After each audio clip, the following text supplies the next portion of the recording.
Provérbios capítulo 4, versículos 7, 8 e 9 diz o seguinte: a sabedoria é a coisa principal.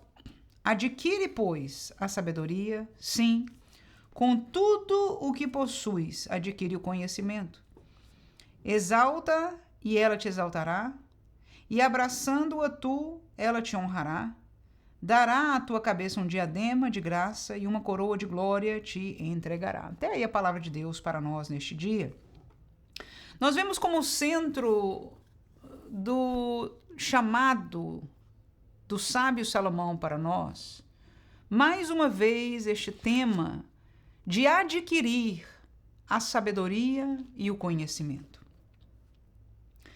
Nós, por muitos anos, em todo o tempo, o período que se chama de modernidade, e não entenda isso mal, é um período, inclusive, que já é passado. Nós hoje estamos, neste entendimento, num período chamado pós-modernidade.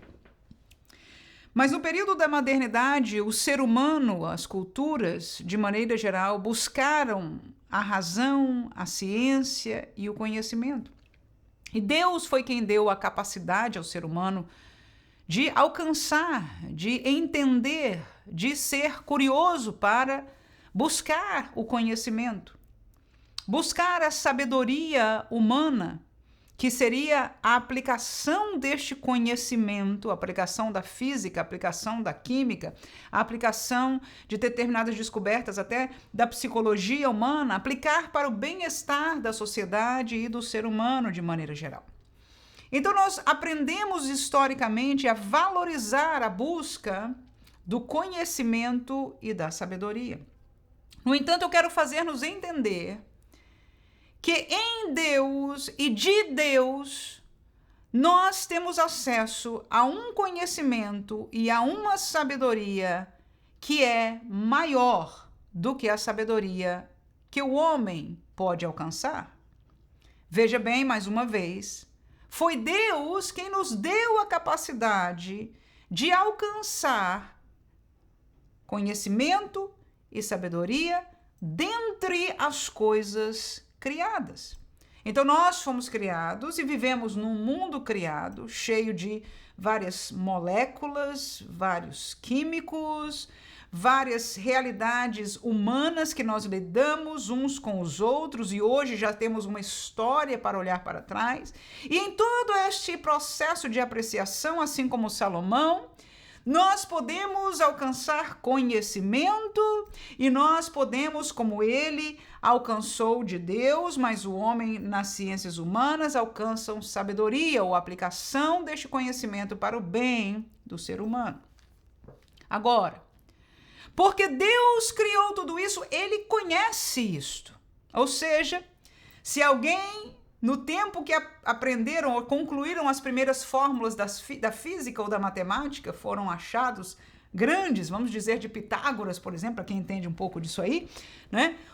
Uma conclusão, uma comprovação maravilhosa. Ora, Deus já sabia disso. Nenhum destes conhecimentos humanos, nenhuma aplicação do conhecimento humano, ou seja, a sabedoria humana, toda ela Deus já tem, pertence a ele. É parte da criação dele e, portanto, nós podemos ter acesso se nos esforçarmos, se formos, enfim, tivermos a oportunidade de acessar este conhecimento e essa sabedoria. Amém? Até aí estamos juntos. Ora, então o Deus que conhece tudo que nós conhecemos, e diga-se de passagem, nós continuamos, né, a conhecer. O homem continua buscando, fazendo mais testes, se aprofundando, e agora coloca junto, né, o poderio do computador, da potencialidade de computação através da inteligência artificial, agora se multiplicou de uma maneira absurda para computadorizar o conhecimento e tentar fazer alguma aplicação, trazendo alguma aplicação de sabedoria para nós. Ora, tudo isso que o homem fez.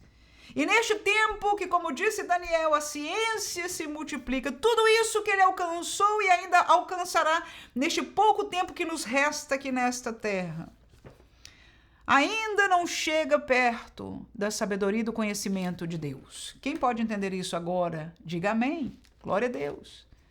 Ou seja, a sabedoria e o conhecimento de Deus alcança e engloba isso que nós temos, isso que ainda nós vamos adquirir e ainda é maior.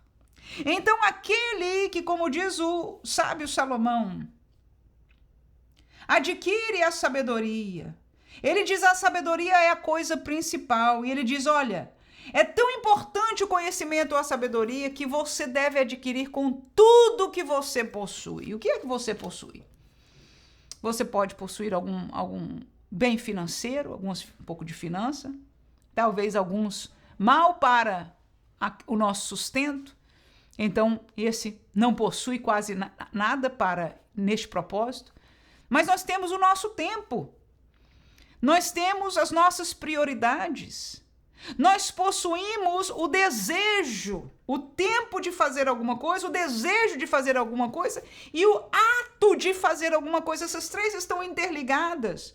E elas são quem tomam praticamente toda a realidade da nossa vida. Depois do tempo que nós trabalhamos para o nosso sustento, o que nos sobra nós vamos priorizar. E podemos priorizar um tempo de relacionamento com a família, podemos priorizar a comunhão na igreja, mas podemos ir para a igreja nas aulas da escola dominical, nos cultos de ensino, e aí estamos priorizando o espiritual, mas também o conhecimento e a sabedoria de Deus.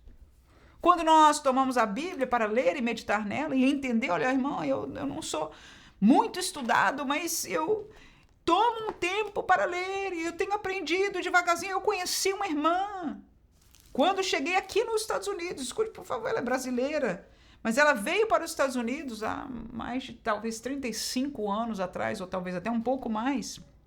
Essa irmã já regressou ao Brasil recentemente, mas ela veio analfabeta e aceitou Jesus na igreja que eu pertencia.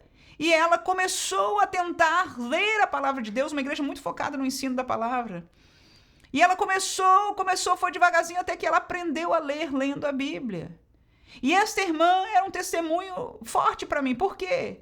Porque nos últimos anos que eu estive na igreja lá, todos os anos a igreja fazia aquela certificado para quem leu a Bíblia em um ano. E essa irmã, entra ano e sai ano, ela ganhava o certificado. Ela ganhava o certificado. Quando algumas vezes eu não fazia, aquela irmã fazia. Alguém que lia, eu apesar dela ter sido alfabetizada lendo a Bíblia, a gente que tinha oportunidade de uma outra, né, classe de escola dominical, ou for, se dava um versículo para ela ler e ela lia, eu via a leitura dela, ainda era lenta comparada com a minha. Ainda assim, irmãos, foi um exemplo.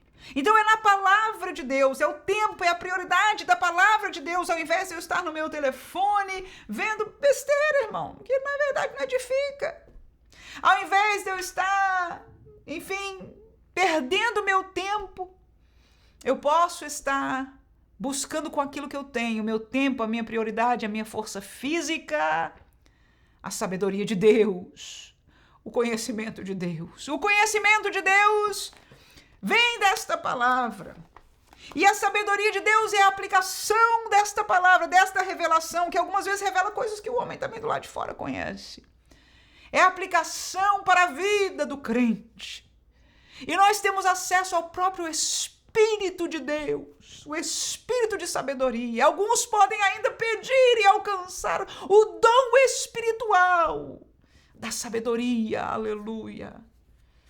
Há níveis, inclusive, pelo que entendemos da Bíblia Sagrada, de acesso deste conhecimento de Deus, da sabedoria de Deus, que é maior do que o do homem, é mais profundo, principalmente na sua aplicação, ou seja, no que é a sabedoria. Volto a dizer, conhecimento é o fato, é o que é, mas a sabedoria, aleluia, é a aplicação deste conhecimento para a nossa realidade.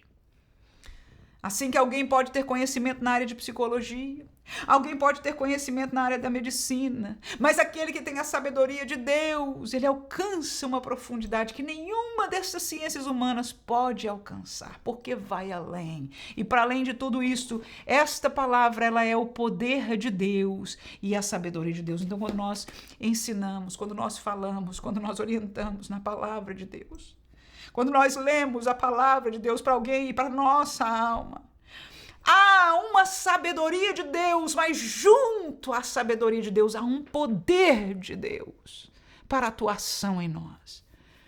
Então eu quero concluir dizendo o seguinte: vale a pena eu e você buscarmos com tudo, dar tudo que nós possuirmos por isso. Por quê?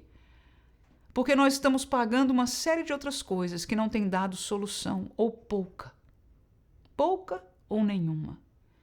Mas esta sabedoria de Deus, este conhecimento de Deus, junto ao poder de Deus, soluciona verdadeiramente. Então, se nós temos sofrido determinadas causas, principalmente causas de alma, que nós não entendemos, não sabemos mais, como aquela mulher que tinha uma causa física, ela tinha gastado todos os seus recursos, e a última esperança dela foi no fato dela ter ouvido que aquele Jesus tinha curado pessoas, e ela disse: eu sou impura na sociedade, eu não posso andar no meio dessas pessoas, mas eu vou. E eu sei, olha a fé, que se eu tocar na orla dos seus vestidos, eu ficarei sã. E ela fez, e ela tocou, saiu virtude, diz a palavra de Jesus. O poder, aleluia, tocou aquela mulher e ela ficou curada. E alguns de nós estamos com uma enfermidade física e outros de nós estamos com uma enfermidade de alma. E nós estamos buscando tantos recursos, até no meio da igreja, mas que estão sendo humanos e não espirituais. Eu quero trazer-nos hoje, a chamar-nos a atenção, a buscar a sabedoria de Deus, na palavra e na presença de Deus, do Espírito de Deus, e Ele nos dará, se nós buscarmos, como diz aqui, com tudo que possuímos. E não está falando essa posse só de dinheiro, não, é o nosso tempo, é a nossa prioridade, é o nosso coração, é a nossa emoção, o que nós conhecemos. Senhor, o que eu quero é a tua sabedoria, o teu conhecimento, dá-me, Senhor. Inclusive, parte do conhecimento de Deus e da sabedoria de Deus chama-se fé. Fé. Senhor, dá-me, atinge com a tua sabedoria, com o teu poder, para que eu tenha mais fé, aleluia. E aí ele diz: se você exaltar esta sabedoria, ela vai te exaltar. Se você abraçar esta sabedoria, ela vai te honrar. Ela vai ser na tua cabeça como um diadema de graça, como disse de Jesus, que crescia em graça diante de Deus e dos homens, e uma coroa de glória te entregará, ou seja, a vitória, a liberdade, um lugar de honra, de humanidade com honra, que alguns de nós estamos precisando neste momento. Nós sentimos que a nossa alma está como que pisoteada. Se nós sentimos isso, chega de buscar na humanidade, na sabedoria humana, porque não nos trouxe a nenhum lugar, a não ser aonde nós estamos até agora. Estes conselhos são muito bons, mas não fizeram nada, porque não tem o poder de Deus junto a ele. Agora eu quero lembrar a mim e a você, que essa sabedoria de Deus, ela caminha junto com o seu poder. Ela é além da sabedoria humana, este conhecimento, aleluia. Nem a própria teologia como ciência alcança, é um poder, é um entendimento espiritual. E eu quero trazer esta lembrança deste servo aqui de Deus, que recebeu de Deus esta tamanha sabedoria, aleluia. Que juntos nós possamos continuar buscando, aleluia, dando tudo que nós possuímos, prioridade na nossa vida, a alcançar de Deus essa sabedoria com poder, para encher a nossa alma, aleluia, para nos trazer a um lugar de paz espiritual e de alma, e que nós possamos também compartilhar com alguém. Que Deus assim possa abençoar a sua vida neste dia, em nome de Jesus. Amém.